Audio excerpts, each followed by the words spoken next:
Now, middle four, the final two chapters of James and John on the giant peach.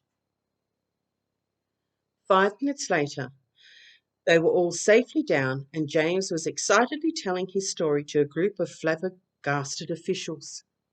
And suddenly, everyone who had come over on the peach was a hero.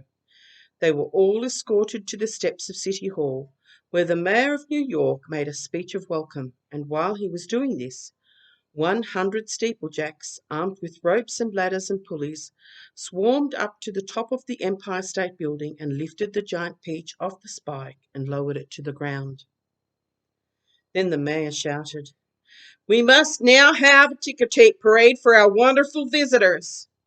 And so a procession was formed, and in the leading car, which was an enormous giant open limousine, sat James and all his friends.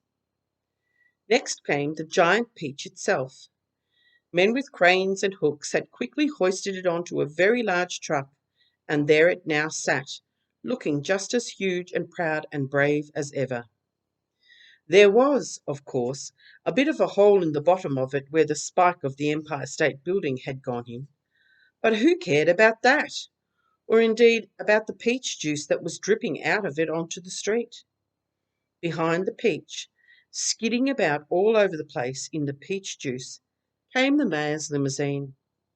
And behind the mayor's limousine came about 20 other limousines carrying all the important people of the city. And the crowds went wild with excitement. They lined the streets and they leaned out of the windows of the skyscrapers, cheering and yelling and screaming and clapping and throwing out bits of white paper and ticker tape. And James and his friends stood up in their car and waved back at them as they went by. Then a rather curious thing happened. The procession was moving slowly along Fifth Avenue when suddenly a little girl in a red dress ran out from the crowd and shouted, "Oh, James, James, could I please have just a tiny taste of your marvelous peach?"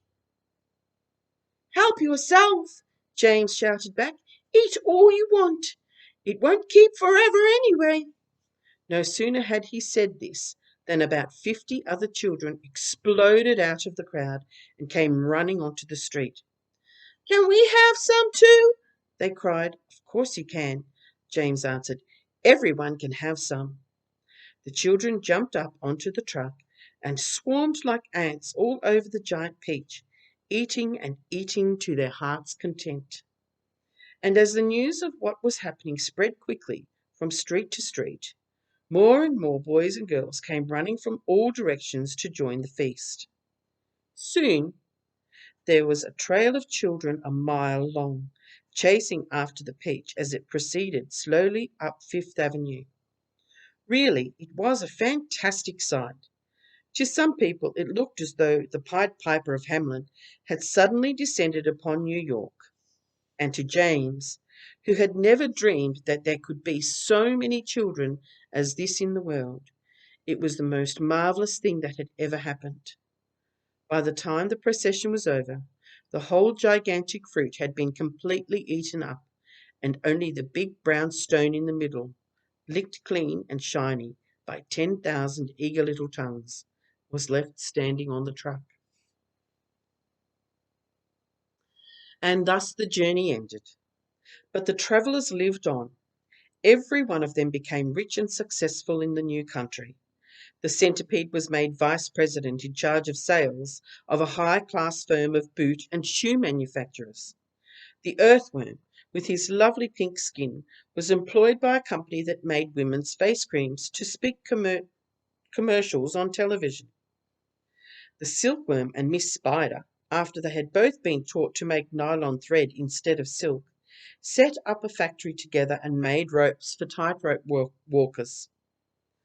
The glowworm became the light inside the torch on the Statue of Liberty, and thus saved a grateful city from having to pay a huge electricity bill every year.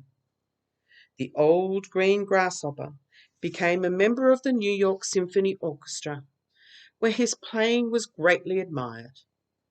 The ladybird, who had been haunted all her life by the fear that her house was on fire and her children all gone, married the head of the fire department and lived happily ever after. And as for the enormous peach stone, it was set up permanently in a place of honour in Central Park and became a famous monument. But it was not only a famous monument, it was also a famous house, and inside the famous house there lived a famous person, James Henry Trotter himself.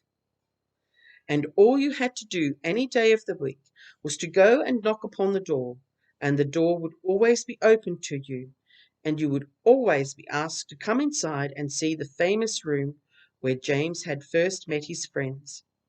And sometimes, if you were very lucky, you would find the old green grasshopper in there as well, resting peacefully in a chair before the fire.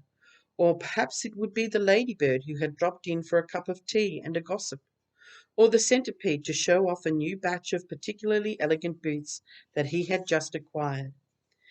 Every day of the week, hundreds and hundreds of children from far and near came pouring into the city to see the marvellous peach stone in the park.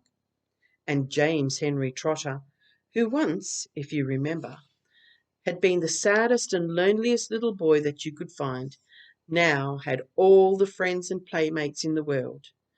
And because so many of them were always begging him to tell and tell again the story of his adventures on the peach, he thought it would be nice if one day he sat down and wrote it as a book.